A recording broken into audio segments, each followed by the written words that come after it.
परमार जी बोलो, परमार जी बोलो एक बार। आप डूंगरपुर से मैं आमंत्रित कर रहा हूं सामाजिक चिंतक, वरिष्ठ सामाजिक चिंतक और वरिष्ठ कार्यकर्ता श्री भंवरलाल जी परमार साहब पधारें।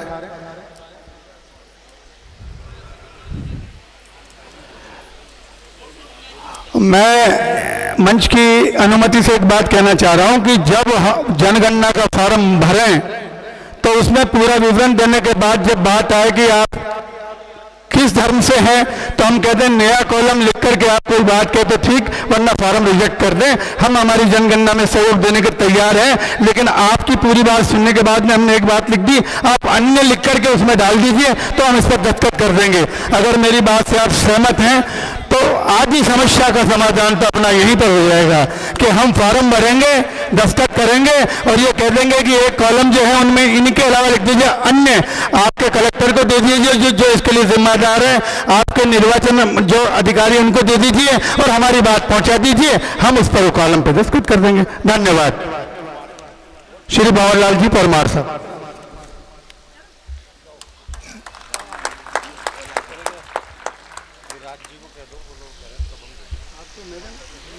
आप सब भाइयों को जय जोहार, जय आदिवासी।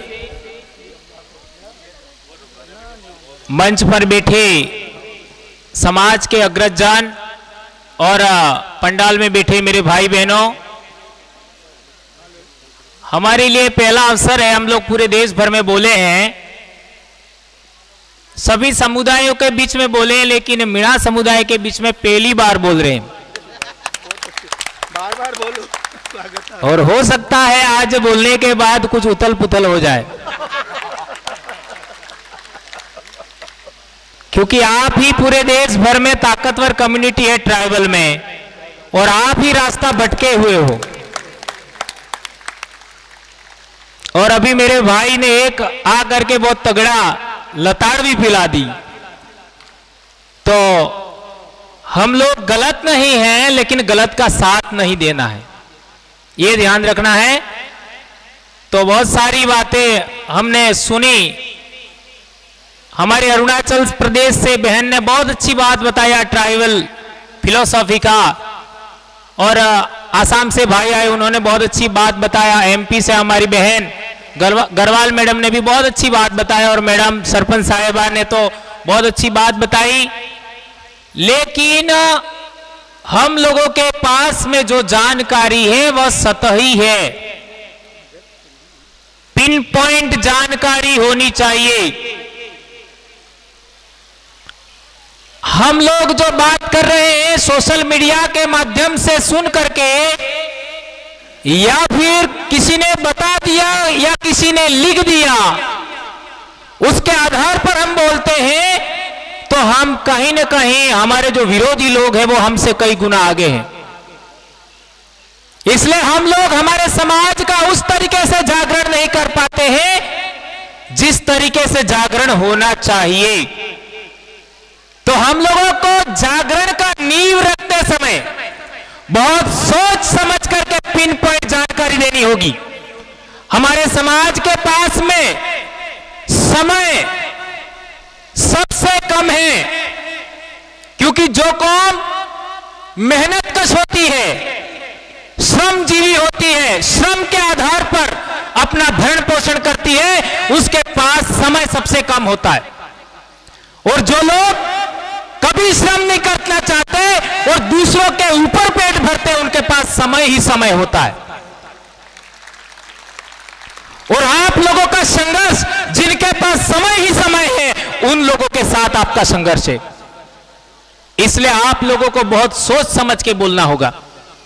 अब मैं आपके सामने सवाल खड़ा कर रहा हूं कि 2011 और 2021 की जनगणना में क्या अंतर है? एक व्यक्ति खड़ा होकर बोलिए। 2011 और 2021 की जनगणना में क्या अंतर है? एक बहुत बड़ा अंतर है, जिसके बारे में किसी ने कोई बात नहीं कहा। ये देख लीजिए, ये ऑफिशियल साइट से निकाला हुआ है सेंसस डिपार्टमेंट से। उसमें आपका 1872 से लगा करके 2011 तक के सेंसस में कौन कौन से कॉलम थे यह लिखा हुआ है। 1941 से पहले ट्राइब था, ट्राइब और रेस था। ट्राइब और रेस का मतलब आप समझ सकते हैं, ट्राइब और रेस, रेस का मतलब होता है नस्ल, पृथक नस्ल है उसको ट्राइब कहा गया था। और इसके बाद में आपको बता दूं मैं,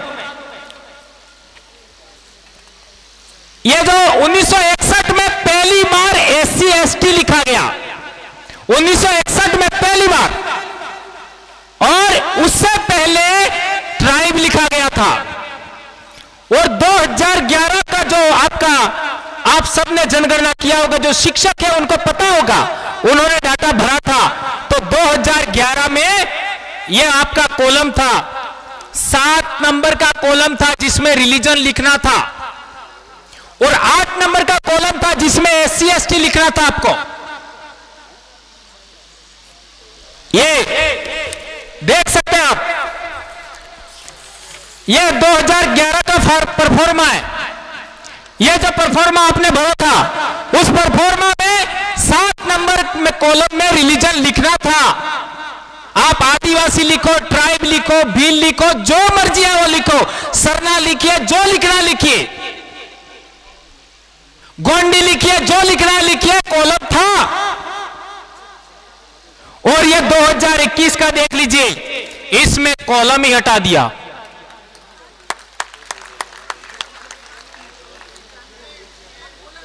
आप देख लीजिए, आपका 2011 में कॉलम था तो आदिवासी भी लिखा था, आदि भी लिखा था, एनिमिस्ट भी लिखा था, बेगा भी था, भील था, भूमिया था, बिरसा था, बोड़ा था, चिरांग था, और यहां तक कि सरना, गारो, खासी, सब रिलीजन, 81 रिलीजन के नाम का यह डाटा आया था।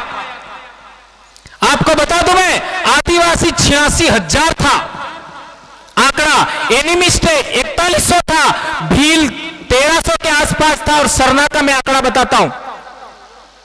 सरना 4,95,000 नहीं, इकाई दाय सैकड़ा, हजार, 10,000, लाख, 10 लाख, 49 लाख सरना आदिवासियों ने अलग सेपरेट धर्म का कॉलम में लिखा था। सबसे ज्यादा 50 लाख इतने लोगों ने अपना सेपरेट रिलीजन का डाटा दिया था गवर्नमेंट में, पर कॉलम था तब ना। अब 21 में तो कॉलम ही हटा दिया, लिखोगे कहां? आप लोग ट्राइबल लिखना चाहते हैं, आप लोग आदिवासी लिखना चाहते हैं, चाहे आप कुछ भी आदिवासी का धर्म का नाम लिखना चाहते हैं, कहां लिखोगे? यह है समस्या। इसके बारे में हमें जागृत होना होगा। यह कोई आसान बात नहीं है।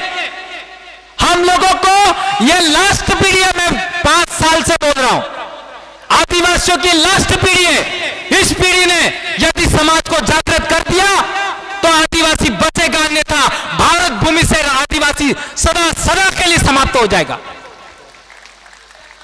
लाखों पीढ़ियों से, हजारों लाखों पीढ़ियों से आदिवासियों ने अपनी बोली बचाया, अपनी संस्कृति बचाया, अपनी लिपि बचाया, अपने कस्टम को बचाया, सदा सदा के लिए विलुप्त हो जाएगा। ये बात कोई इतनी आसान नहीं है, ये समझना होगा हमें। सरकारें क्या चाहती है? आप लोग, कोई आदिवासी कांग्रेसी हो गया, कोई भाजपाई हो गया, कोई क्या हो गया, कोई हिंदू हो गया, कोई क्रिश्चियन हो गया, कोई मुस्लिम हो गया, हमारे भील मुसलमान भी है।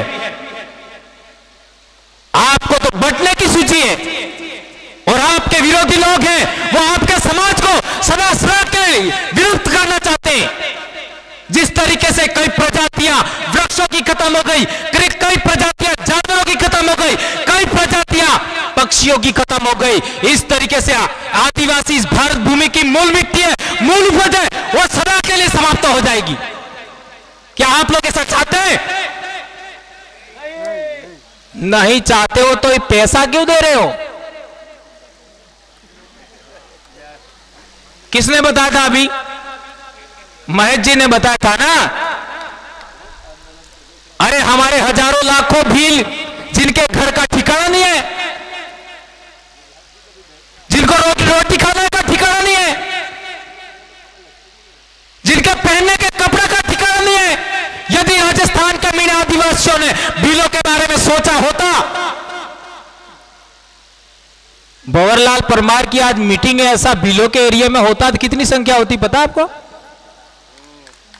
पता है? लाखों की संख्या में। तो आपका जागरण हो गया होता, हम लोग भी इधर आते। कितने समय से यहां बहुत सारे एक्टिविस्ट बैठे हैं मीणा कम्युनिटी के। 2008 में कोटा में एक आदमी मेरे को मिला था, रामकेश मीणा। उन्होंने आपको कहा था हमारी कम्युनिटी को जोड़िए, हमारे समाज को जागृत करिए। 12 साल निकाल दिया। ये तो गनीमत समझो। एक महिला ने हमको इनवाइट किया, बार बार निवेदन किया, आपको छुट्टी की समस्या है लेकिन आपको आना ही पड़ेगा, तब जाके हम आए हैं। अभी भी बहुत लेट हो गए हम लोग। जिस तरीके से हमारे भील आदिवासी पिन पॉइंट जानकारी देते हैं, यहां पर 8 से 10 भील आदिवासी ऐसे बैठे हैं जो पिन पॉइंट जानकारी देते हैं। आप हिल हिलने नहीं देंगे आपको। इस तरीके से आपको जानकार होना होगा, अच्छा बोलना सीखना होगा, और वो जानकारी क्लियर होनी चाहिए, वो जानकारी झूठ नहीं होनी चाहिए। और एक महत्वपूर्ण बात,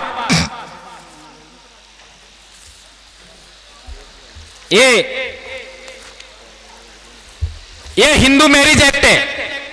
हिंदू मैरिज एक्ट में स्पष्ट लिखा है, सेक्शन 2 सब क्लॉज 2,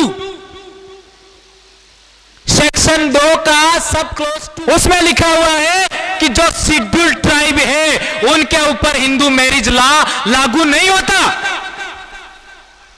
क्यों लागू नहीं होता? क्योंकि वो अपने पूजा विधान में आदिवासी पुजारी से ही पूजा करवाते हैं, इसके अलावा नहीं। आप किसको बुलाते हैं? हम बाहर करना चाहेंगे। वैसे हमारे भील लोग आदिवासी, हमारे भील आदिवासी मांग कर रहे मीणाओं को तो बाहर किया जाए, है ना? ये कह रहे नहीं कह रहे? अरे कोर्ट में फाइल दर्ज किया है हमारे लोगों ने, वो हमारे शेड्यूल एरिया के आदिवासियों ने नहीं किया है, आपके सिविल एरिया के आदिवासियों ने किया है। तो आपको आदिवासी रहना है कि नहीं रहना है? रहना है ना? तो 100 साल पहले आपके विवाह में कौन पूजा करता था? 100-200 साल पहले भी आपका पुजारी नहीं था क्या? होगा। ये देख लीजिए, पूरे देश के आदिवासी हैं, उनकी पूजा विधि वो आदिवासी स्वयं करता है। आप दूसरे से पूजा विधि क्यों करवा रहे? पहला सवाल सोचिए। मैं छोड़ दो ये नहीं कह रहा, सोचिए। दूसरी बात, हम आदिवासी लोग, पूरे भारत के आदिवासी लोग राइट सर्कल में फेरा लेते हैं, राइट सर्कल में परण फेरा लेते हैं, विवाह का फेरा। आप कौन से सर्कल में फेरा लेते हैं? लेफ्ट ले रहे, राइट लेफ्ट ले रहे, तो वो बिल हमारे आदिवासी बराबर कह रहे हैं आपको बाहर किया जाए। आप कह रहे हैं प्रकृति पूजक, तो प्रकृति का तो हर फेरा ऐसा चल रहा है, प्रकृति का हर फेरा ऐसा चल रहा है, आप ऐसा क्यों घूम रहे हैं? हल चलाते हैं, हल चलाने के लिए 2 बैल चाहिए, बैलों को ऐसे घुमाओ, बैलों को ऐसे घुमाओ, घूमेंगे? आप क्यों घूम रहे हैं? आप तो इंसान है। जब बैल नहीं घूम रहा है, भाइयों कड़क तो नहीं लग रही है? मैं जानता हूं आप मेरा खून है, मेरे को पचा जाएंगे, मुझे पता है, मेरी शैली ऐसी, क्या करूं? तो मेरे कहने का मतलब यह है कि बैल ऐसा घूमता नहीं है, ये पृथ्वी ऐसा घूम नहीं रही है, ये चंद्रमा ऐसा घूम नहीं रहा है। पेड़ों पर बैल भी ऐसे घूमती नहीं है, पेड़ों पर बैल भी राइट चलती है। हमारे गोंडवाना के भाइयों ने तो घड़ी भी राइट चलने वाली बनाई है, घड़ी राइट। तो आप लेफ्ट विवाह क्यों कर रहे हैं, विवाह फेरा क्यों ले रहे हैं? अभी इसमें जो भी कुंवारे बच्चे हैं, आप लोगों के कोई पूजा नहीं करता, मेरे को बुलाना, मैं भी कोटवाल हूं, मैं पूजा करूंगा और आपको लेफ्ट नहीं घुमाऊंगा, राइट घुमाऊंगा। ये बात ध्यान रखनी होगी। अब तीसरी बात, यदि हम पूरा देश का आदिवासी, आजकल कल ट्विटर ट्रेंड था कि सभी जनजाति हिंदू है, उसको मैंने पढ़ा तो उसमें एक बात लिखी थी, आदिवासी लोग हैं वो सूर्य की पूजा करते हैं, चंद्रमा की करते हैं, नदियों की करते हैं, पहाड़ों की करते हैं, वन की करते हैं, प्रकृति की करते हैं। तो मैं कहना चाहता हूं, पूरी दुनिया के इंसान सूर्य को पूजते हैं, पहाड़ को पूजते हैं, नदी को पूजते हैं, जंगल को पूजते हैं, वृक्षों को पूजते हैं। तो वृक्ष कब से आपका किसी धर्म का प्रतीक हो गया? सूर्य कब से किसी धर्म का प्रतीक हो गया? चंद्रमा कब से किसी धर्म का प्रतीक हो गया? भाई, मेरी बहन ने कहा था कि इस धरती पर सबसे पहले धर्म नहीं था, तब भी आदिवासी था। इसलिए हमारे उधर, अब मुख्य बात पर आते हैं कि भारत में जो आदिवासी समुदाय है, एबोरिजिनल कम्युनिटी है, उसमें आज की तारीख में 4 प्रकार का संवाद चल रहा है। 4 प्रकार का, याद रखिए। पहला हो रहा है स्वतंत्र धर्म कोड होना चाहिए, स्वतंत्र धर्म कोड होना चाहिए। दूसरा संवाद चल रहा है स्वतंत्र धर्म कॉलम होना चाहिए। पहले क्या बोल रहे हैं? स्वतंत्र धर्म कोड होना चाहिए। दूसरे क्या बोल रहे हैं? स्वतंत्र धर्म कॉलम होना चाहिए। और तीसरे कह रहे हैं जनगणना कॉलम होना चाहिए। और चौथे कह रहे हैं सांस्कृतिक कोड होना चाहिए, सांस्कृतिक कॉलम होना चाहिए। अभी भी 4 धड़े हैं। कितने धड़े? अभी भी 4। अब कौन सा होना चाहिए यह भी अभी तक तय नहीं हुआ है, और उन लोगों ने तो मामला ही खत्म कर दिया। आगे हम देखते हैं इन 4 बिंदुओं पर प्रतिक्रिया भी 4 आ रही है देश भर में। क्या प्रतिक्रिया आ रही है? कि हम धर्मपूर्वी समुदाय हैं, सबसे अलग है। यह 8वीं किताब में लिखा हुआ, आज की तारीख में जो स्कूलों में पढ़ाया जा रहा है, यह लिखा हुआ है। और यह सेंसस का रिकॉर्ड, यह जो मैंने अभी बताया, उसके अंदर भी लिखा है। क्या लिखा है?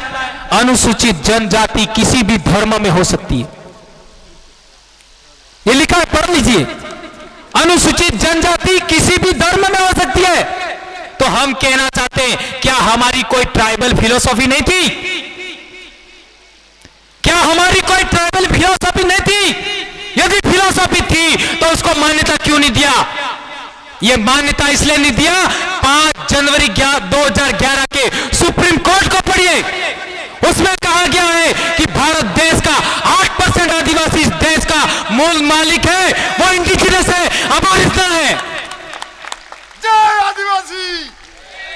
और इसके अलावा जो दूसरे देश के लोग हैं वो सारे इमिग्रेंट्स हैं।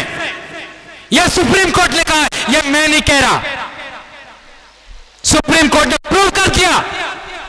और सुप्रीम कोर्ट ने एक बात और कही, जिनको हमने राक्षस कहते हैं, दैत्य कहते हैं, दानव कहते हैं, असुर कहते हैं, वो आदिवासियों का पूर्वज है। और टीवी सीरियल में जब देवता या अवतार है वो हमारे पूर्वजों को मारते हैं तो हम नालायक लोग तालियां बजाते हैं। अरे मूर्खों, तुम्हारे बाप को मारा जा रहा है और तुम लोग तालियां बजा रहे हो। 5 जनवरी 2011 सुप्रीम कोर्ट ने कहा है, ये मैं नहीं कह रहा। और उसी के अंदर लिखा हुआ है कि ट्राइबल है वो प्री द्रविडियन नहीं, प्री आर्यन से, आर्यों से पहले। यह बात हमें जाननी होगी। शायद बहुत ज्यादा बुरा लग गया है।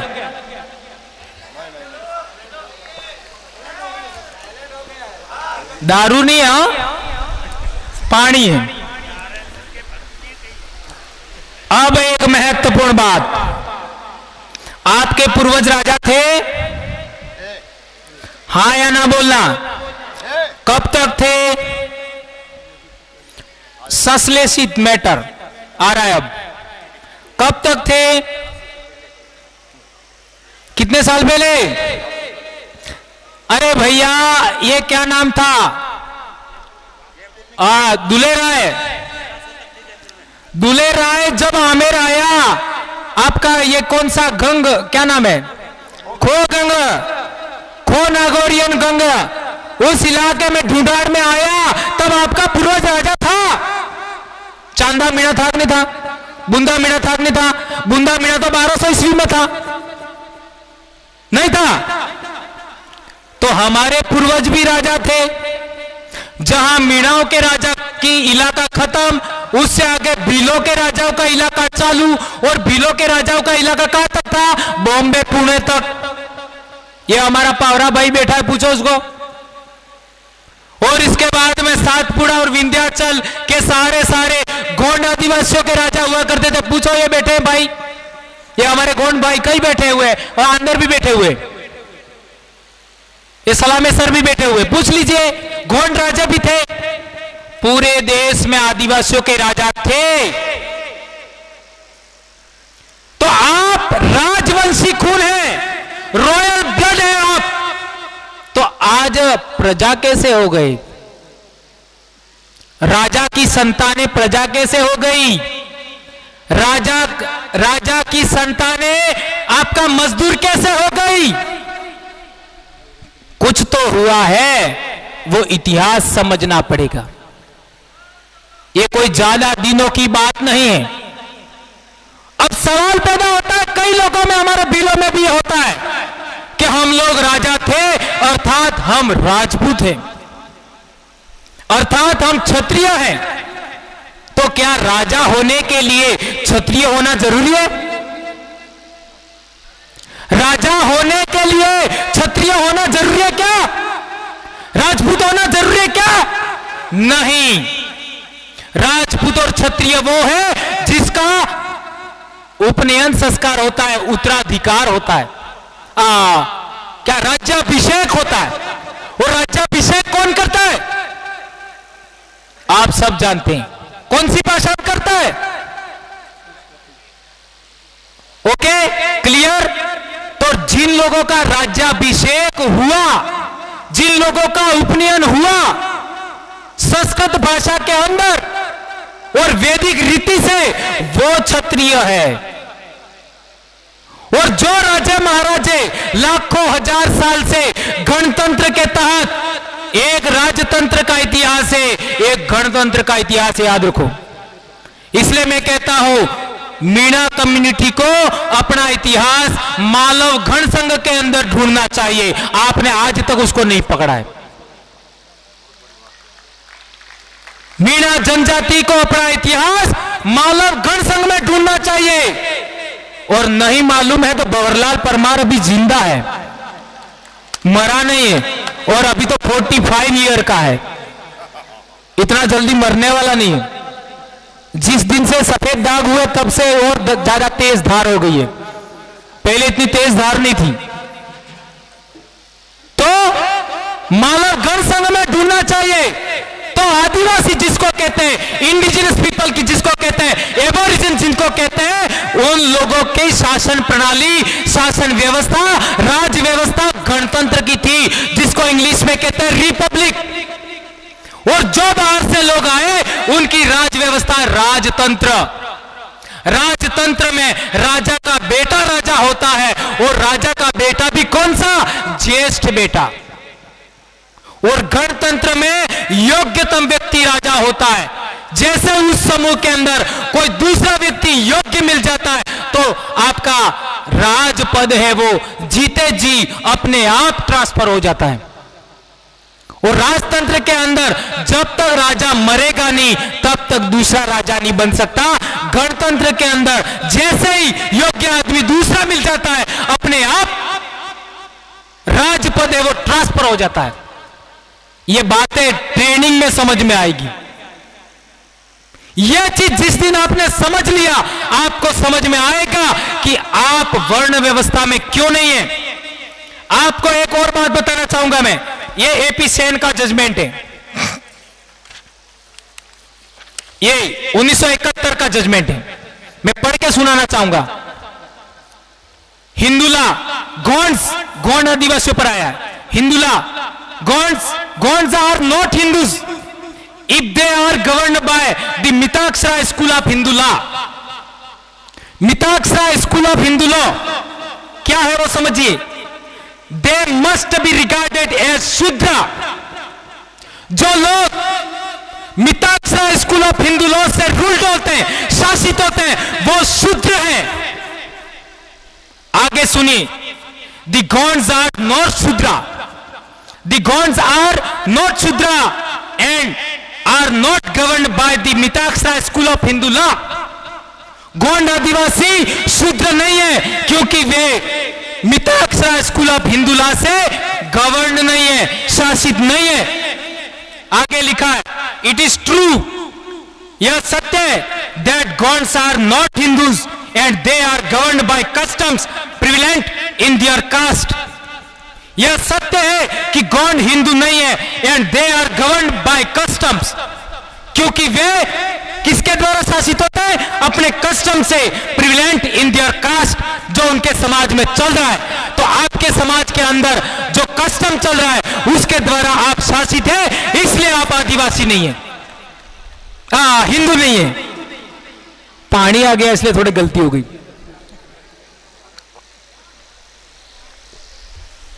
ये जजमेंट कह रहा है